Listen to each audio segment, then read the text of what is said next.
õiguse mõistmine ei piirdu süüpingi ega haamrilöögiga. Taskuhäälingus kohtulood räägime sellest, kuidas saab kohus aidata. Küsime, miks mõni otsus tundub liiga leebe või ülemäära karm ning uurime, kas kohus kunagi ka eksib.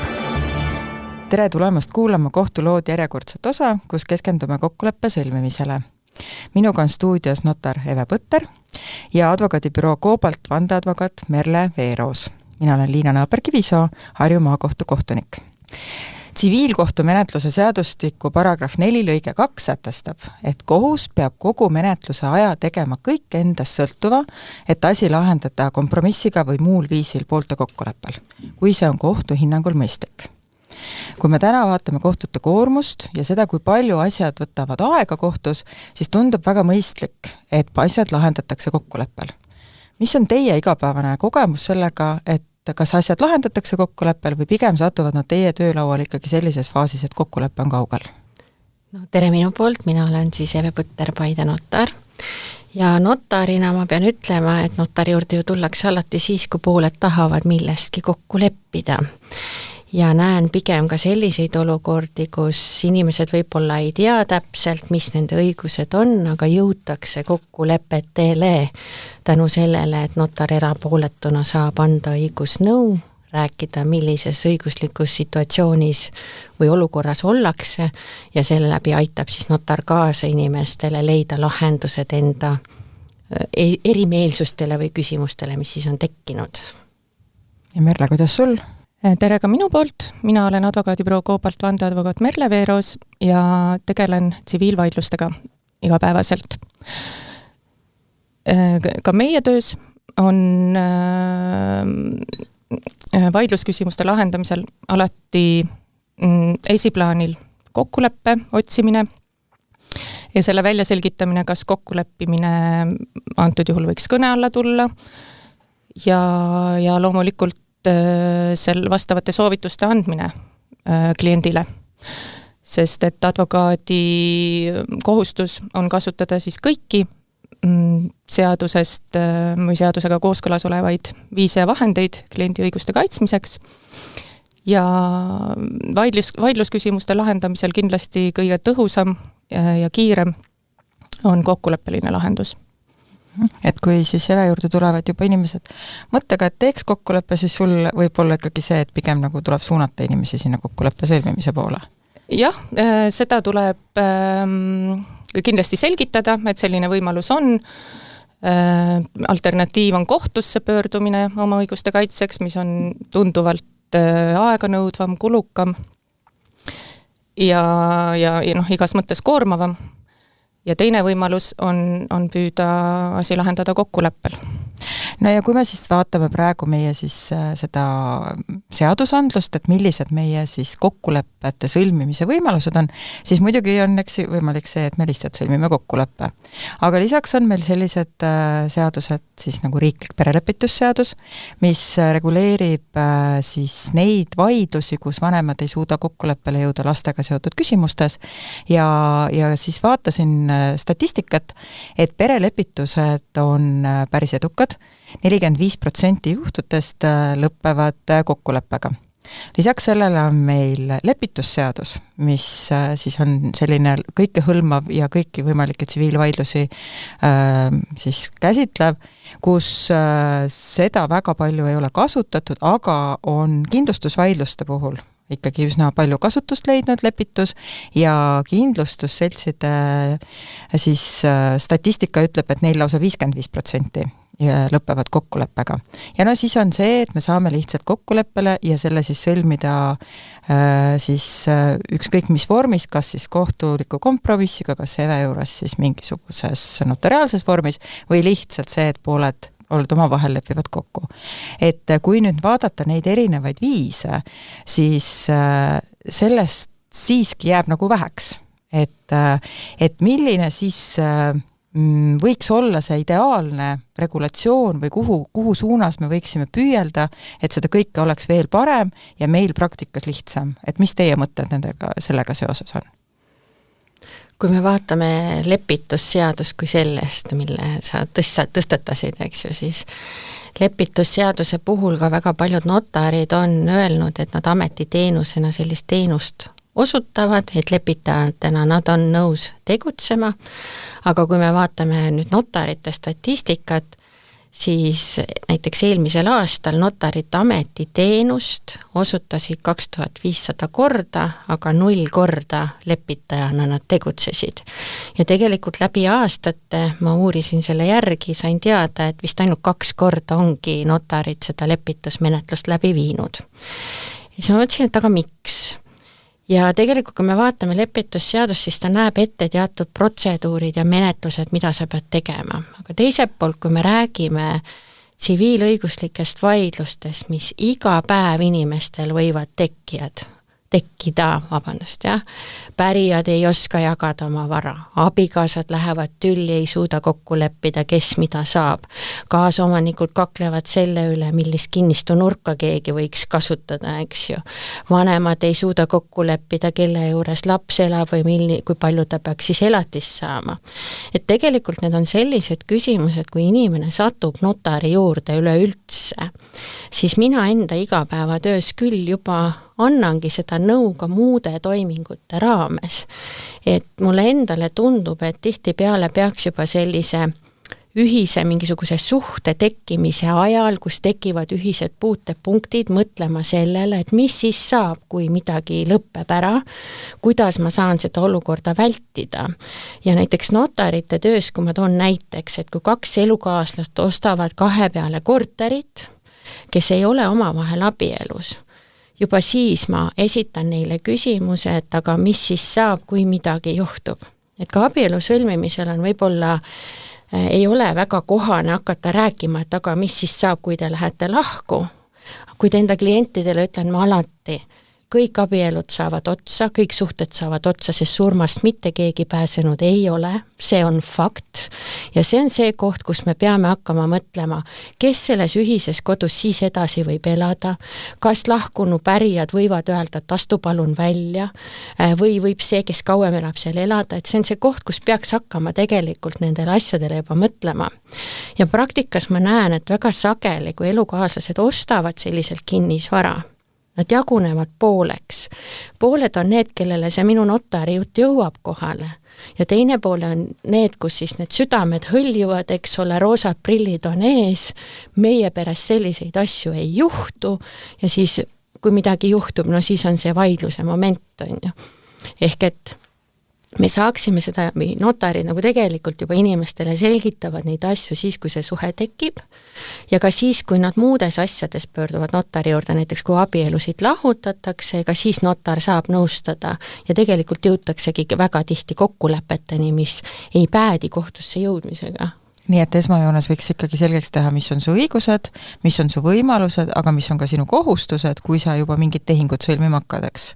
Just nimelt, et see kohustuste osa alati ma mõtlen selle peale, kui vanemad tulevad abielu lahutama ja kaklevad näiteks lapse pärast, mis ei ole üldse ju harv, ja siis nad tahavad sõlmida notari juures kokkulepet, et kuidas toimub lapsega suhtlemine. Ja kui nad istuvad seal 2 minu juures, nad tegelikult on ju üksmeeles, ma alati küsin nende käest, et aga mis siis saab, kui laps ütleb ühel nädalavahetusel, et ma ei taha minna, et mis te siis teete, et teil on tegelikult lapse õigused, mida te peate tagama, mitte teie privileegid, vaid lapse õigused, mida te peate tagama. Ja siis nad saavad aru, et tegelikult me olemegi ju kõiges kokku leppinud, et võib-olla ei olegi vaja üldse mingeid lepinguid sõlmida.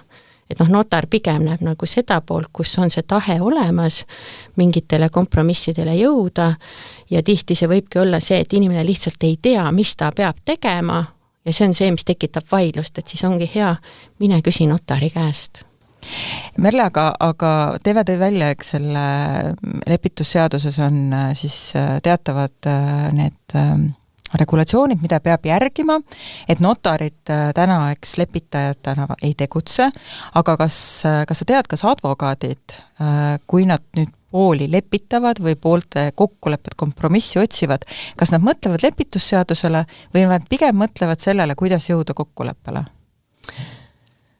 Tõenäoliselt praegu lepitusseadusele ei mõelda, et lepitusseadus ikkagi näeb ette täiesti eraldiseisva menetluse, mida viib läbi neutraalne sõltumatu kolmas isik, ta aitab vaidluspooltel suhelda, vahendab nende suhtlust eesmärgiga, et need vaidluspooled siis ise oma vaidlusküsimusele lahenduse leiaksid.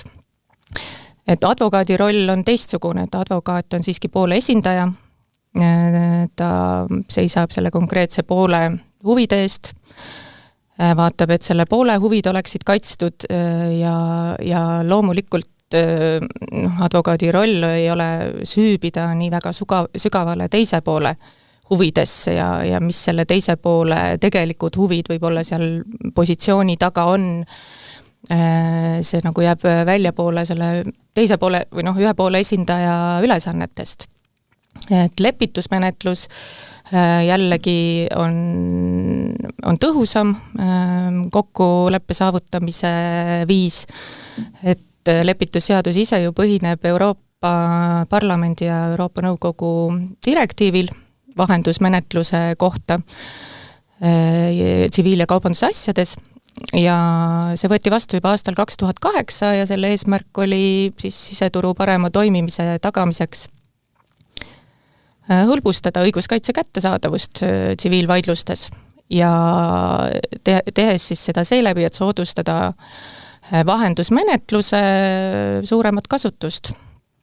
Ja selle direktiivi alusel võetigi vastu meie lepitusseadus, leiti vahendusmenetlusele suupärasem termin, mis on tuttavam Eesti inimesele, et lepitus.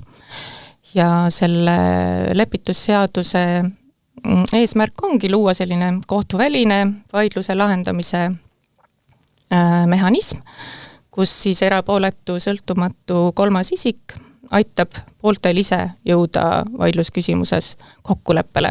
Et statistika näitab, et see on oluliselt tulemuslikum, et kui pooled oma esindajatega neid läbirääkimisi peavad, siis sagedamini läbirääkimised nurjuvad ja ei jõua kokkuleppele.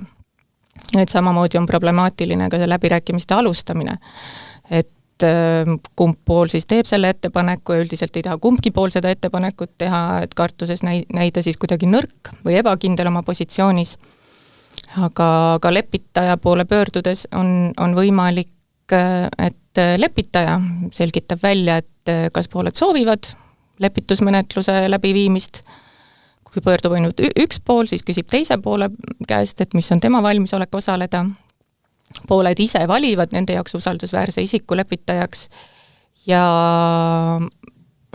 siis pooled ka tegelikult kontrollivad ise seda menetlust, et kas nad lähevad lepitusmenetluse teed, kelle nad valivad lepitajaks, kuidas nad täpselt seda menetlust läbi viivad, kas hästi lihtsalt või nad soovivad seal ka selliseid keerulisemaid elemente kasutada, nagu seal eksperdid või tunnistajad. Ja samamoodi määravad pooled ise selle, et kas nad ükset katkestavad lepitusmenetluse või siis, kui nad jõuavad kokkuleppele, siis määravad tegelikult ise ka selle kokkuleppe sisu. Et selles vaates on kindlasti lepitusmenetlus tõhusam selline vaidluse lahendamise viis võrreldes tavapäraste läbirääkimistega, et toimugu need siis advokaatide osalusel või mitte. Aga seda pidi notarideks on juba nagu täna selles situatsioonis lähemal, et kui sa advokaadi juurde lähed, siis sa ikkagi sõlmidaks lepingu, et ta mind esindaks, mõtlemata selle peale, et ta peab olema objektiivne. Notar samas ju selles situatsioonis, et kui ta tehingut siis tõestab, siis ta juba on objektiivne. Jah, notaril on ju kohustus ju igal juhul pooltele kõik õiguslikud tagajärjed ära selgitada, et mis võib juhtuda, mis on nende riskid, mida nad võtavad, eks ju. Ja seda me teeme absoluutselt kõikide enda toimingutega. Ja kui me võtame, et miks inimesed vaidlevad, ongi ju tihti on vara küsimused, eks, ja kõik vara kokkulepped, mis puudutavad vara jagamist või muid kokkuleppeid, nad peavad olema notariaalsed, kui me räägime kinnisvarast või kui me räägime osaühingu osalusest, mis võivad olla võib-olla nagu sellised kõrgema väärtusega varaesemed, eks ju. Ja mis ma mõtlesin, on see, et see lepitusseaduse alusel lepitusmenetlus, mida Melle praegu ilusasti ka tutvustas, eks, kui me enne kohtumist, enne siia tulekut täna korraks põgusalt arutasime, mulle meeldis, kuidas Merle ütles, et lepitusmenetlus on tegelikult vist üks väga halb sõna. Et ühelt poolt inimesed ei oska selle ju isegi küsida, et ma tahaksin lepitusmenetlusele minna, et aga teiselt poolt, et kui sul on kaks inimest, kes on kapitaalselt tülis oma vahel, siis ta ütleb, et ma ei hakka sinuga küll mitte midagi leppima, et see Merle välja toodud vahendusmenetlus on võib-olla see sõna, mis rohkem, et okei, et ma olen mõjus vahendaja vahendusel sinuga võib-olla seal midagi arutama, aga no leppima ma sellega küll ei hakka, et see tavaliselt võib ju selline reaktsioon olla, mis on psühholoogiline. Et ma ka enda töös tihti näen seda, et see võibki taanduda hoopis mingite muude küsimuste taha, et pooled kokkuleppele jõuaksid ja vahel see võib olla lihtsalt see, et mul on vaja ulatada kliendile taskurätik, et ta saaks ennast lihtsalt tühjaks nutta. Et mul on siit üks hea näide tuua, kui ma võin, et mul oli vastuvõtupäev, kus päev oli täiesti täis pikitud ja minu notaribüroosse jooksis üks isa. Ta oli endast täiesti väljas ja ta üle kere värises ja ta nuttis niimoodi, et ta ei suutnud oma pisaraid tagasi hoida. Tal aega planeeritud ei olnud. Ma kutsusin ta enda tuppa, siis ma ütlesin, et ma ei saa sellises seisukorras inimest lihtsalt minema saata, kui ma näen ilmselgelt, et ta vajab abi. Ja tema suur mure oli selles, et ta on abielus, talle kuulub üks korter, see oli tema lahusvara, mille ta ostis ka minu vahendusel ja nad läksid abikaasaga tülli, otsustasid abielu ära lahutada ja abikaasa oli talle lihtsalt öelnud, et ma võtan selle korteri su käest ära ja last ma sulle kah ei näita. Ja kui ma sain talle siis ära rääkida, mis on need lapse õigused, õigus näha isa, õigus näha ema, sain ära rääkida, et kelle vara see siis nüüd on ikkagi, et mida see lahusvara tähendab, siis ta rahunes maha ja ma ütlesin talle, et tead, et aga kui te olete tõesti plaaninud abielu lahutama, siis võta oma abikaasa kaasa ja tulge kahekesi koos tagasi. Ja kui ta tuli selle abikaasaga koos tagasi, siis tuli välja, et abikaasa hirm oli lihtsalt see, et nüüd ma lahutan ära, mul pole enam kuskil elama minna.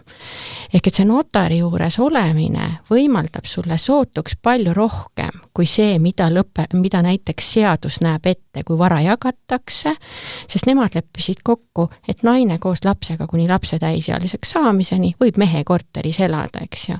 Et vabalt võib olla ju ka nii, et me jagame küll vara, et okei, kõik jääb sulle, aga mul on ainult elamisõigus, et mingit vara jagamist kohtusse sellisel viisil nagu teha ei saa.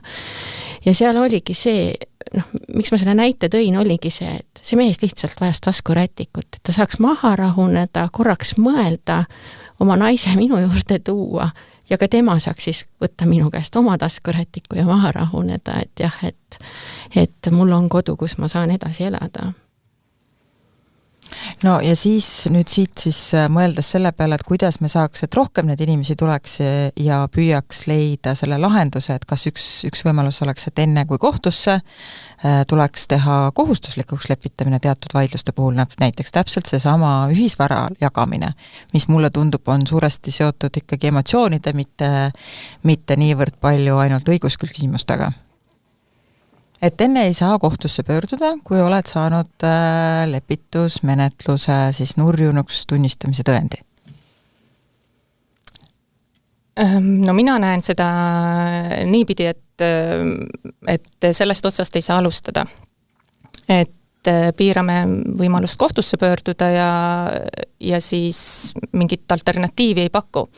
Et oluline on siiski juurutada seda kohtuvälist vaidluste lahendamise, erinevaid kohtuvälise vaidluse lahendamise viise, seal hulgas arbitraaž mingil määral toimib, aga lepitusmenetlust tegelikult praktiliselt ei toimu tavalistes tsiviilvaidlustes.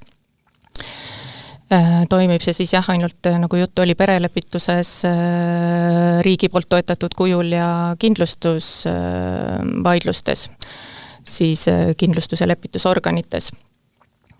Ja tuleks minu arvates lihtsalt hakata lepitusega aktiivsemalt tegelema. Ja tuleks tõenäoliselt riigil nüüd võtta lisaks lepitusseaduse vastuvõtmisele meetmed, et siiski ühiskonna teadlikkust suurendada, sellise võimaluse olemasolust, kuidas seda võimalust kasutada, kuhu selleks pöörduda ja on olemas advokaatide nimekiri advokatuuri kodulehel, kes osutavad lepitusteenust, samamoodi notarite nimekiri, kes osutavad lepitusteenust notaritest.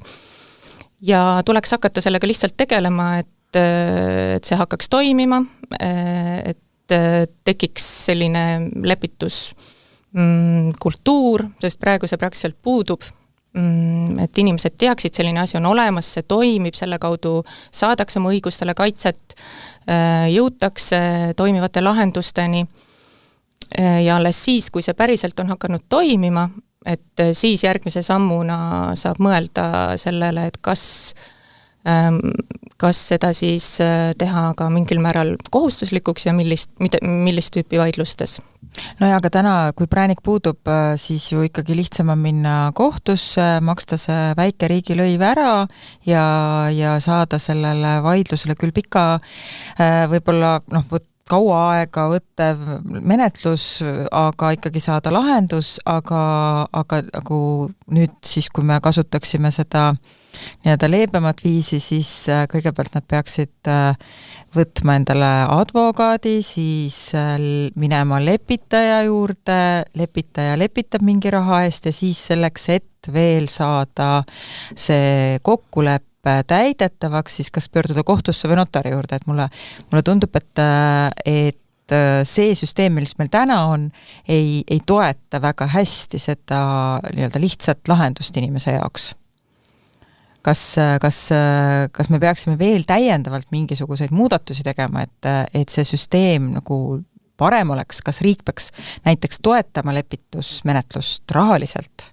Sest Eve, kui palju see võiks maksta, kui ma tulen täna notari juurde ja palun lepitusmenetlust, siis lepitusmenetlus on see, mida notar teeb ametiteenuse korras, eks ju, et meil on 2 liiki asju, mida notarid teevad. Notar teeb ametitoiminguid, see on seaduses ette nähtud, millest notar keelduda ei või, see on seesama varajagamise kokkulepped, kinnisasja müügitehingud, testamendid, pärandvara jagamised, muud sellised, eks ju. Et need on ametitoimingud, millele notar ei või öelda ei, kui seaduslik alus puudub. Ja kui me mõtleme, et miks inimesed üldse vajavad nii-öelda leppimist või lepitamist, ongi tihti need samad varaküsimused. Et siin on nagu väga keeruline võib-olla minul notarina eristada, et kui minu juurde tuleb klient, ütleb, mul on vara jagamisega seotud küsimus, ma juba seostangi selle enda ametitoiminguga, ma isegi ei tule selle peale, et ma hakkan lepitusmenetlusest kui sellisest rääkima, et kui ma natuke mõtlen selle, siis ma ei oska ennast siin nagu väga suhestuda, et mis on see dokument, mis lõpuks välja tuleb, sest ametiteenuse korras notarid osutavad lepituse teenust, see on see koht, kus notar võib valida, kas ma osutan seda teenust või ma ei osutada seda teenust, et tal ei ole see kohustuslik. Kui notar otsustab, et lepitaja teenust osutab, siis see hind lepitakse notariga enne selle teenuse osutamist kokku ja mina ei oska öelda, mis see nagu peaks siis olema ja see võibki olla erinev, nagu sõltuvalt, kuhu notari poole sa lähed. Aga et kui mõelda sellele, et kuidas me saaksime neid olukordi vähendada, kus kohtusse minnakse, siis mina ütlengi, palun mine notari juurde, küsi abi, räägi talle oma mure ära.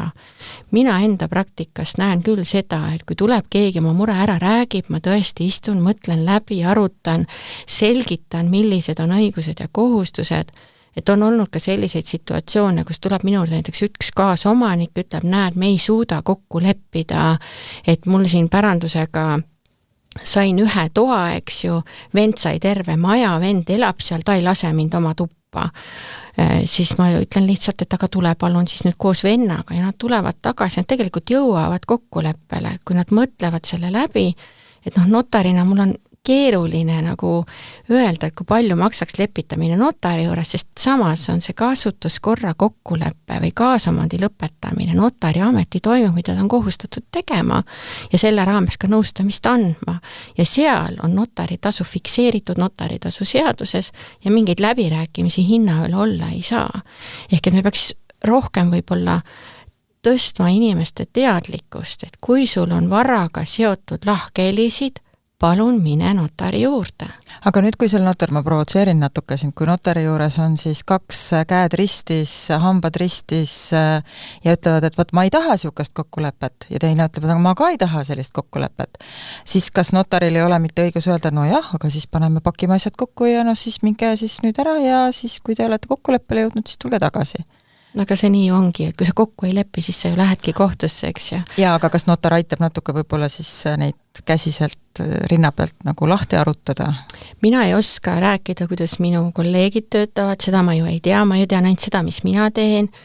Ja ise olen seda meelt, et ma alati räägin ka mõlemale poolele ära, mis kaasneb selle ühe või teise sammuga ja tal peab olema tahe mind kuulata ja kui ta mind kuulata ei taha, ega ma ei saa ju sundida teda ennast kuulama, et kui ta on käed ristis rinna peal, ütleb, et ei, mina lähen kohtusse, siis ma ei saa sunniviisiliselt inimesele mitte midagi selgitada, et mul tuleb jälle üks hea näide ühest abielu lahutamisest, kus tuldi minu juurde esitama abielu lahutamise avaldust ja alati ma küsin oma klientidelt, kes lahutama abielu tulevad notari juurde, et kas teil on ka selliseid küsimusi, mis on seotud vara jagamisega.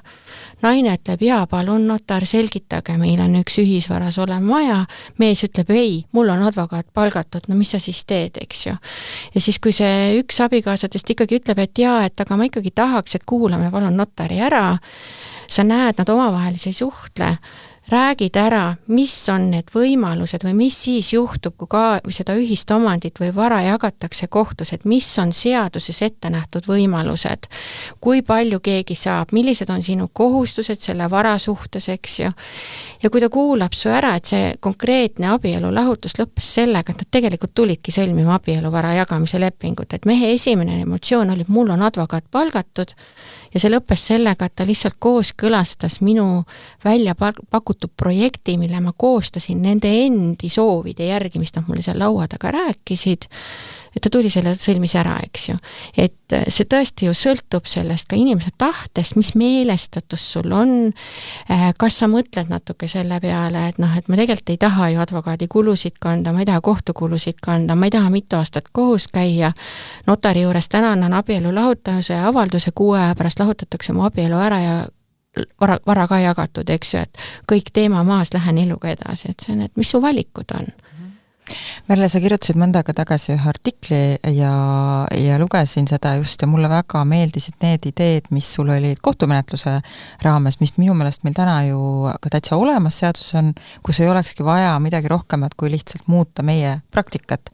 Et üks nendest oli see, kus kohus võiks pooled suunata lepitusse, et kas siis advokaadi juurde või siis notari juurde, et kui nüüd ma suunaksin sinu juurde, et kas sa näed, et sellel oleks nagu praktikas tulem? Loomulikult advokaadina tööd vastu võttes siis tuleb kõigepealt kontrollida, et kas ma saan selle asjaga tegeleda, et kas ma saan selles olla erapooletu ja sõltumatu ja leppida kokku tingimused, nii-öelda lepitusteenuse osutamise tingimused, sõlmida leping ja loomulikult teen ma siis kõik selleks, et leida pooltel need võimalikud kattuvad huvid, mis võiks siis tuua nad selles vaidlusküsimuses kokkuleppele. Selleks lepitusmenetluses toimub pooltega suhtlus lepitaja poolt, kõigepealt eraldi, selgitades välja ühe poole seisukohad, siis teisega eraldi tema seisukohad, huvid, siis sellised ühised lepituskohtumised ja kogu lepitaja tegevus peab siis olema suunatud kokkuleppe saavutamisele ja pooltel on ka selles menetluses justkui ainus kohustus, kõige olulisem kohustus tegeleda ainult sellega, mis aitab kaasa kokkuleppe leidmisele. Nii et loomulikult lepitusmenetluse läbiviimisel on kõik suunatud sellele, et see kokkulepe saavutada ja sellepärast lepitusmenetlus ka tegelikult on nii Euroopas kui laiemalt ikkagi järjest tõusev trend, et ta on tõhus vaidluse lahendamise viis. Ta on odavam kohtumenetlusest, kiirem ja ka rahumeelsem, nii et igas plaanis säästlik vaidluse lahendamise viis. Ja mulle tundub, et selleks ei olegi väga palju muud vaja teha, kui tõsta esindajate ja kohtunike teadlikkust alustuseks ja muidugi ka inimeste teadlikkust, sest kohtunik ju saab suunata, kui esindajad on nõus ja ei hakka vastu vaidlema, siis on võimalik menetlus peatada ja selle kokkulepet minna siis kohtuväliselt otsima, olgu siis kas siis advokaadist lepitaja või notari juurde. Et üks samm, mida me saaksime tegelikult ju professionaalidena juba täna olemasoleva seaduse raames ju ära teha. Jah, kohus kindlasti, mina näengi, et kohus võiks olla see selline käivitav siin jõud selles asjas, et kohus selgitaks pooltele, kes on kohtusse pöördunud, et on olemas ka selline alternatiiv nagu lepitusmenetlus, mille poolest see on kasulik ja kuidas siis seda kuidas lepitaja poole pöörduda ja siis ainult edasi ongi nii, et leppime kokku, eks. Teine mõte, mis sul seal artiklis oli, mis mulle ka oli väga sümpaatne, on see, et kohtukulude kandmine nende poolt siis, kes on lepituse vastu. Et see nähtavasti nõuab küll natuke rohkemat praktika muutmist, aga idee sellest, et me siis ka kohtu poolt suunaksime inimesi rohkem kokku leppima ja kuigi täna me kohtukulusid, eks saame selle alusel jagada, kes on kui palju kompromissi ettepaneku nõus olnud ja kui siis kompromissi, ilma põhjusteta kompromissile vastu vaielnud ja kohtulahend on ju sarnaselt selle kompromissiga tuleb, siis seda ka võib-olla rohkem siis selgitada pooltele, et see on täiesti reaalne oht, et kui te tõesti see on teie õigus, aga kui te ilma igasuguste põhjusteta ei taha kokkuleppijale vähemalt proovida kokku leppida, lihtsalt oletegi vastu, et siis kahjuks jäävad need kulud teie kanda.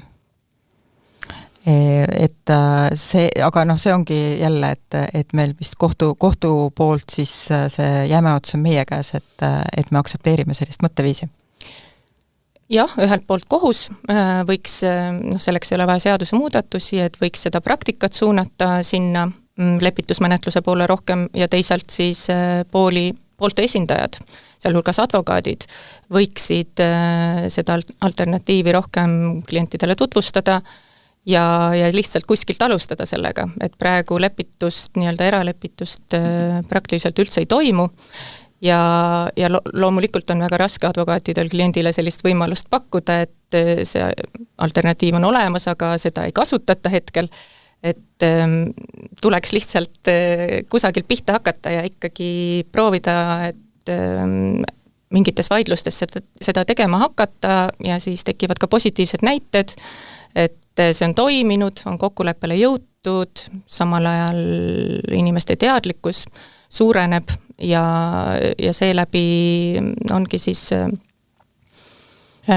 võimalik kohtust välja asju suunata.